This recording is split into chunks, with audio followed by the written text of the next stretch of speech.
At this point of the regular season, your job as a college football fan is pretty simple. See your team stockpile as many wins. That way you can play in a more prominent bowl game or maybe even a conference championship.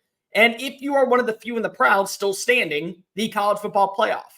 But if you are one of these following teams: Michigan, Ohio State, Alabama, Texas, Oregon, Florida State, or Louisville, you are also bleeding black and orange, hoping that Oregon State can pull off the massive upset win in Corvallis against number 5 Washington. Sorry, that's just the way the rules work. If you are new, welcome into the channel. My name is Cole Thompson. I'm a radio show host based in Houston, and I talk college football daily. Love talking college football. You seem to enjoy college football, so make sure you smash that subscribe button down below. Give the video a thumbs up telling me your thoughts on everything about Oregon State football. Tell your friends, your family, your sister, your brother, your pastor, your mortal enemies, your best of bros, the drunk guy passed out in a Pizza Hut parking lot, everybody about this channel. And as always, let's continue to talk college football. So this is a massive win for everybody in college football if you are trying to bolster your status as a college football contender.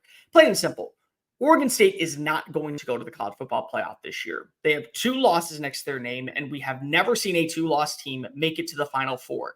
And I don't think that this year is going to be any different when you see all the undefeated still standing and the 1-loss team still standing.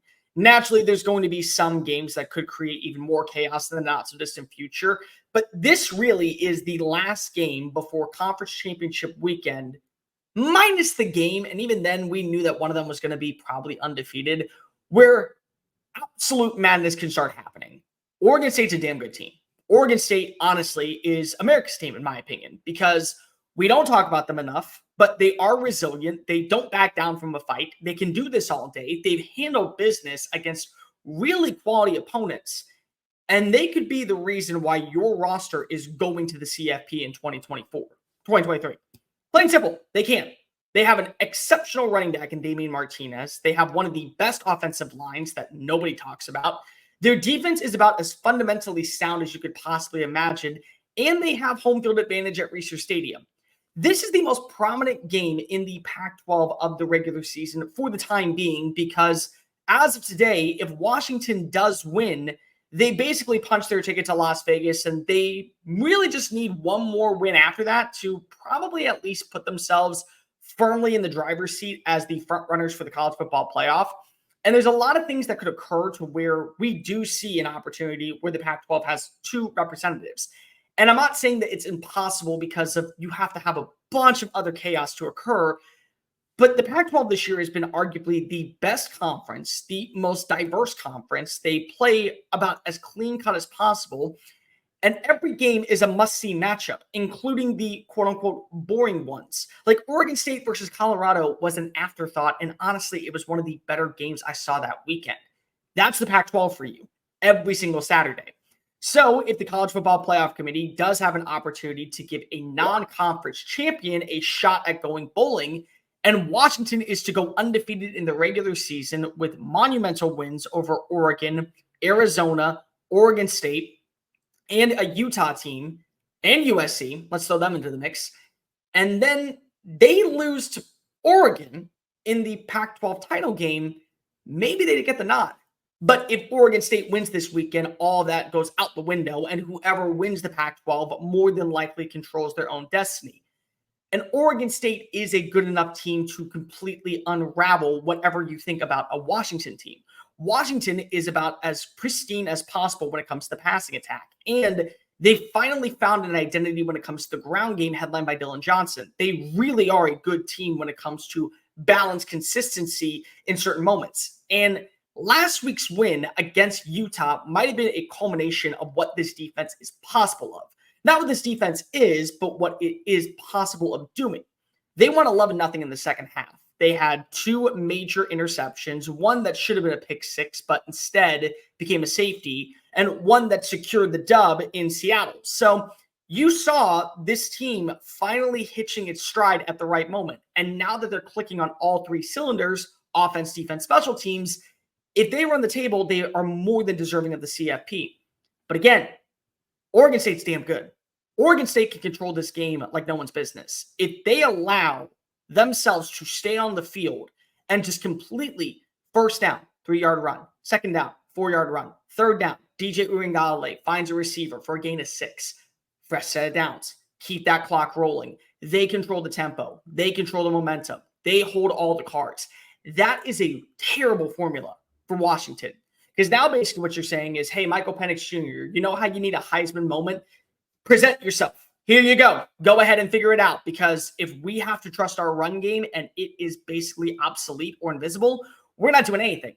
And then if you're a fan of all these other teams, you're rooting for Washington to lose because it bolsters your shot of getting into the CFP. And I include both Ohio State and Michigan because of much like Alabama and Georgia, we've seen the scenario where there will be a non-conference opponent, a non-conference champion, make it into the college football playoff Final Four. I don't think that this is a year where it happens, but never say never.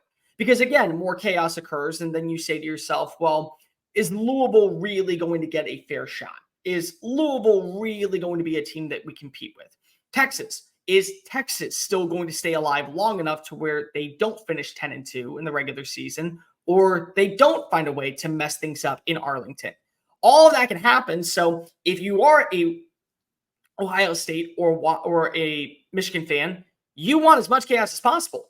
And kind of the same thing goes with Alabama. Like, Alabama would love to see Iowa State in Ames on senior night dismantle Texas, because then it basically eliminates all head-to-head matchups. You look at the strength of schedule and you look at the records, and Alabama is the clear-cut more superior team than Texas.